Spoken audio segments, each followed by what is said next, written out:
Okay, hello again. This is now tarot lesson number 67, and today I have a number of things. One is, here's my list: 67, Progress, Gardone, Stefan, Six of Coins, Triangle, Troward, Gift, and Future.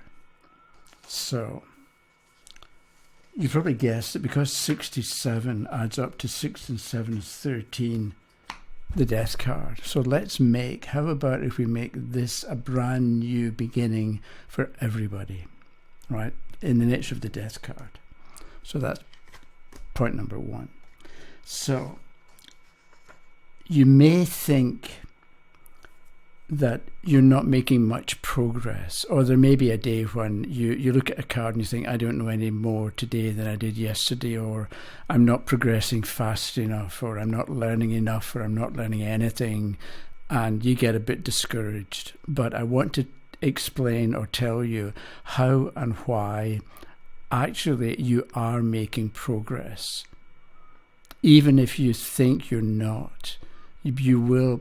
Sometimes you have to go through periods where nothing much seems to be happening, but then it clicks and you're only able to make the new connection because of the maybe dead ends that you went through before. So it all adds up. And I'd like to explain this by telling you about Gardone. And when I was a teenager, we used to go on holiday each year to Italy, to Lake Garda in the north of Italy, a couple of hours from Milan. And we stayed in a little place called Gardone Riviera. So if you say to me, where are you going on holiday? And I say, I'm going to Gardone. And let's say you know North Italy, and you know Lake Garda, and you know Gardone is a little town on the edge of the edge of the lake. So you know where you're going, in the same way that, okay, you pick a card and you get, not Temperance, a minor trump. There's a Five of Batons. So you get a card and you know it's a Five of Batons. So we know it's a 5. We know we've got a picture of competition here. Maybe you've got one or two keywords for the card. In the same way that you know that Gardone is on Lake Garda. But because I've been to Gardone multiple times, I know what you can do during the day, what you can do at night. I know the streets, I know the cobblestone streets, and I know the shops and the restaurants that you can go to, and nightclub type activities that you can become involved in. I know what's going on there. So I know an awful lot more about Gardone. You know Gardone, you know the Five of Batons. But because I've been practicing with the tarot maybe longer than you, or for a while anyway, I can look at, somebody else with practice, anybody looks at the card and you see something more each time. Each time you visit the card, you learn a little bit more. Each time I visit Gardone, I learn a little bit more. So maybe you think of London or Paris or some place that you go to. First time you go there, you don't know where you are. You don't know what's going on. Recently in Toronto, they redeveloped Union Station. And the first time I arrived at Union Station in the new version, I had no idea where I was. It took me multiple visits to begin to get the hang of where I was within Union Station, because it's all covered and there's 2 stories now. So every time you go back and you look at a card, you are making progress, even if it seems that you're not. So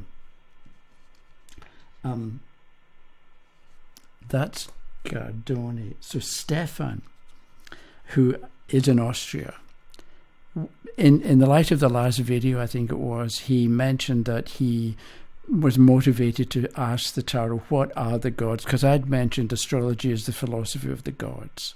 So he wanted to know, what are the gods? What does the tarot tell him the gods are? And the answer he got was the Six of Coins, which is this one. And in a way, he was a little bit disappointed, or I don't think he used the word disappointed, but you might think it's a big question, what are the gods? And you get a minor trump. So what's really going on here?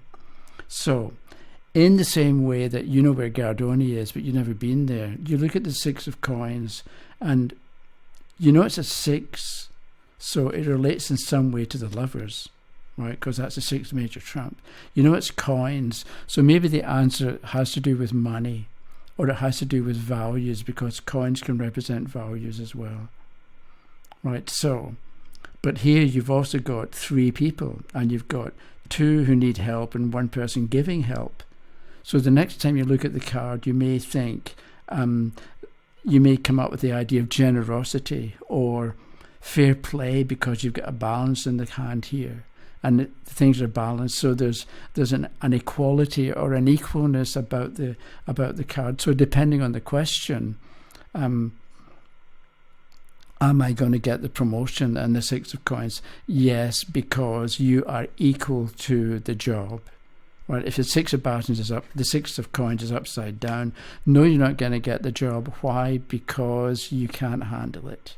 It's bigger than you are. It's more responsibility than you can handle, or whatever it happens to be. But we know it's a 6, and we know it's coins. And the 6 is the Lovers, which in a lot of decks in older decks represents somebody at crossroads. You have to choose between going left or going right. Do you go with the past and what you know, or do you go with the future, that what you don't know or what you're not sure about?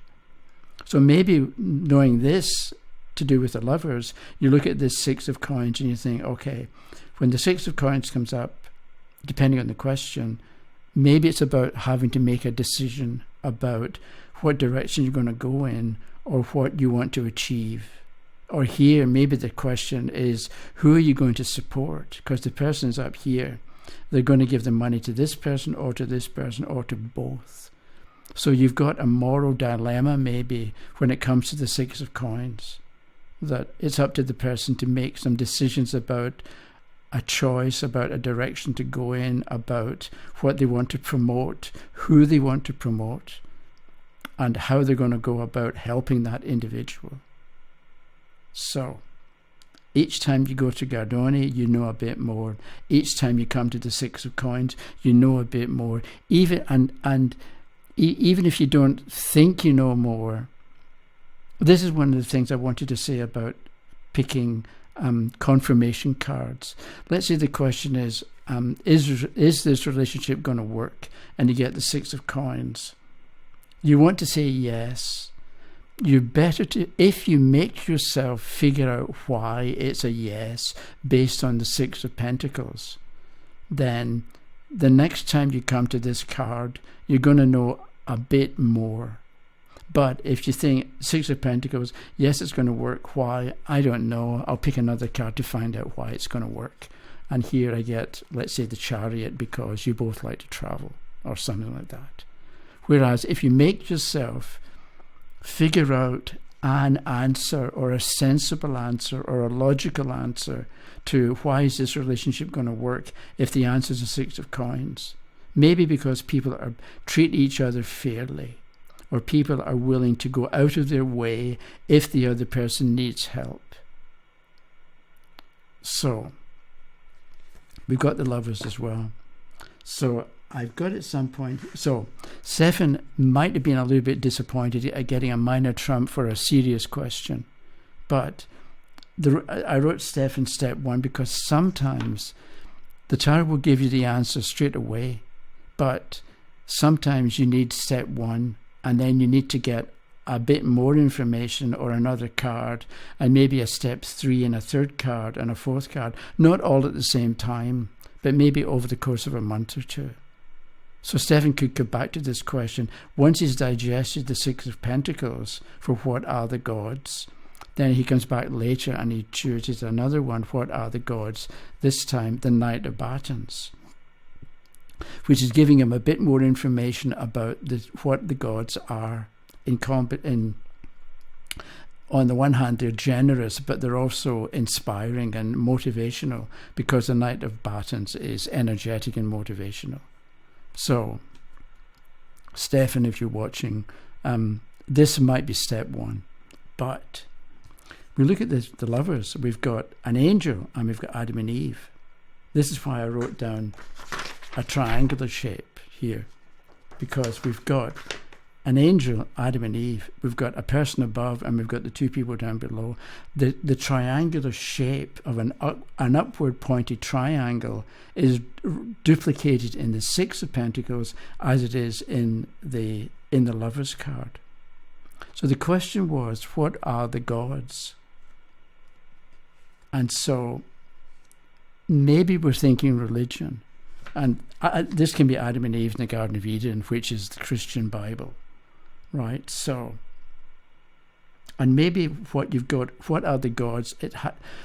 In a lot of Christian religion, there's the idea that when you get into trouble of whatever kind, pray, and God will help you, or God will give you the answer, or some big deity, father figure, all-powerful being that sometimes doesn't like you, so you've got to be nice to him, is going to help you out. And maybe this is what step one for Stefan, or step one of him developing his understanding, is the idea that the gods might be the idea that when you get into trouble, there is going to be something that will get you out of trouble, or that will help you to get yourself out of trouble.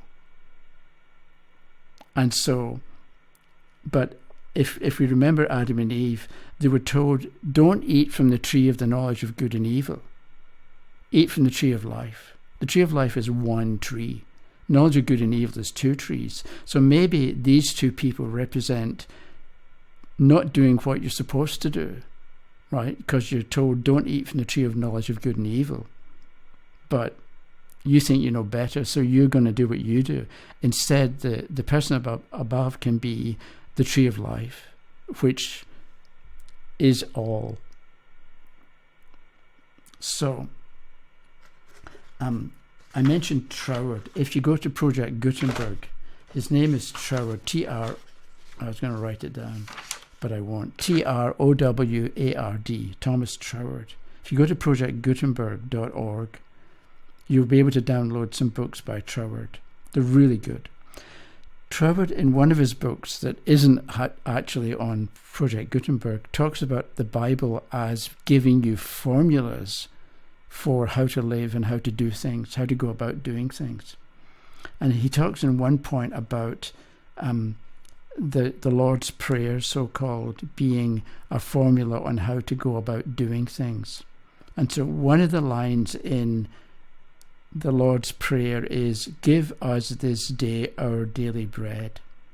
And that sounds like this, where the two people down below are saying, okay, I'm not capable, I'm helpless, I'm not able. Give me something. Give me this day my daily bread.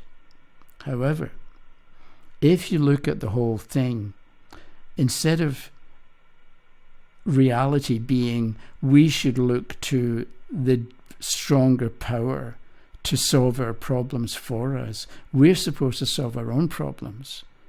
Because instead of give us this day our daily bread, we really ought to read it as, let us give ourselves each day that which sustains us. Thinking of bread as being the sustenance of life. So for you today, you might need a better relationship. And it's up to you to improve your relationship. It's not up to you to say, okay, please God, a magnificent being, give me a good relationship. Because that's sort of not what's really going on. So your daily bread might be, I need a better job, or I need a promotion, or I need new friends, or I need to be motivated to want to create, or I need whatever it is that will make you better today. That's your daily bread. But we're supposed to give it to ourselves.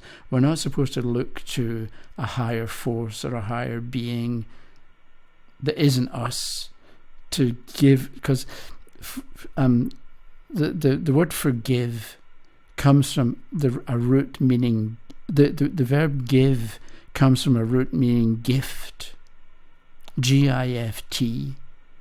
So when you forgive somebody, you're saying, okay, It's a gift. This is a present. This is my present to you. Do with it whatever you want. Because if I give you a Christmas present and you don't like it, you don't have to do anything with it.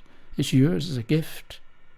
It's up to you to do what you want. And in the same way, forgive us means, okay, what I've got is a gift and I can do with it whatever I want. So, Stefan, if you're still watching, maybe this is step one for you to understand what the gods are.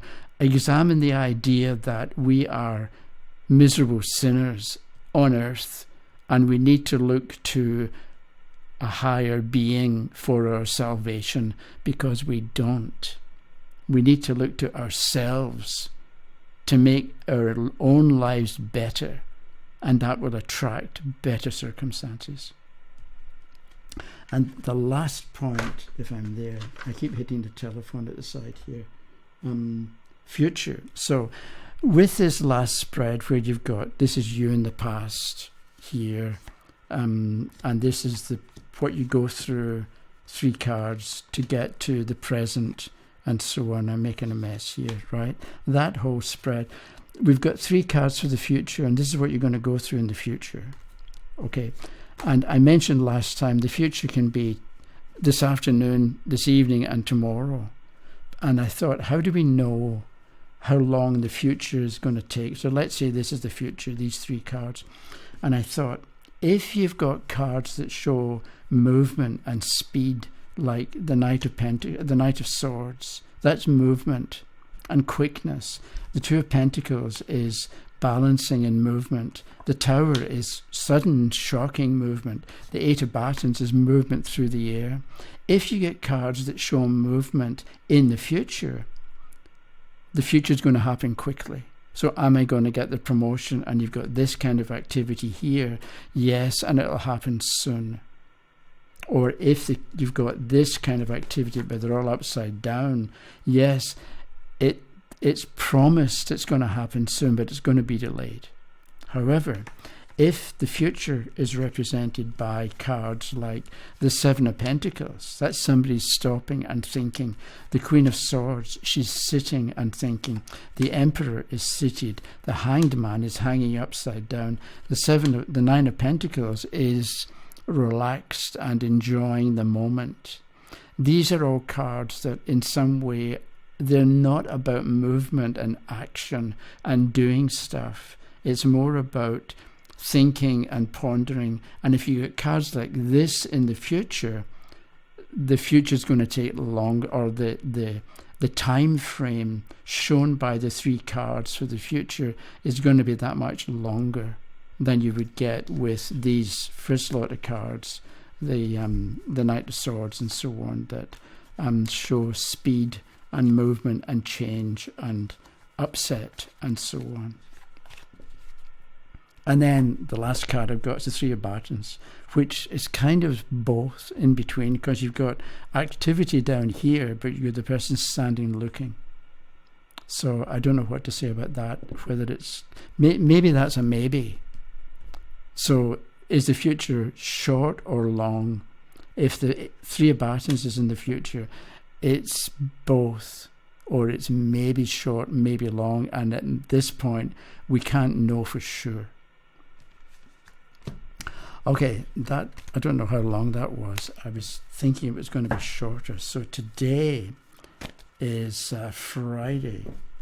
So fortunately I can count Friday. Okay, so Saturday, Sunday, Monday, Tuesday. I'll be back in the middle of next week on Wednesday. So thanks for watching. Have a good, day, evening, wherever you are. And if you have comments, leave them down below. And I'll see you in a few days. Thanks for watching. Bye-bye.